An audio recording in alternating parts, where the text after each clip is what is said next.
পাখির ডাক শুনছেন আপনারা? এসব ডাক শুনলেই ভালো লাগে।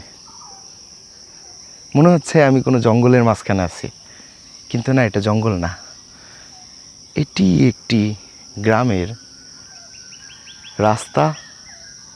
পিছনে দেখতে পাচ্ছেন বাড়িঘর আছে, আর এখানে বসতিও আছে। সব মিলে এটি একটি গ্রাম।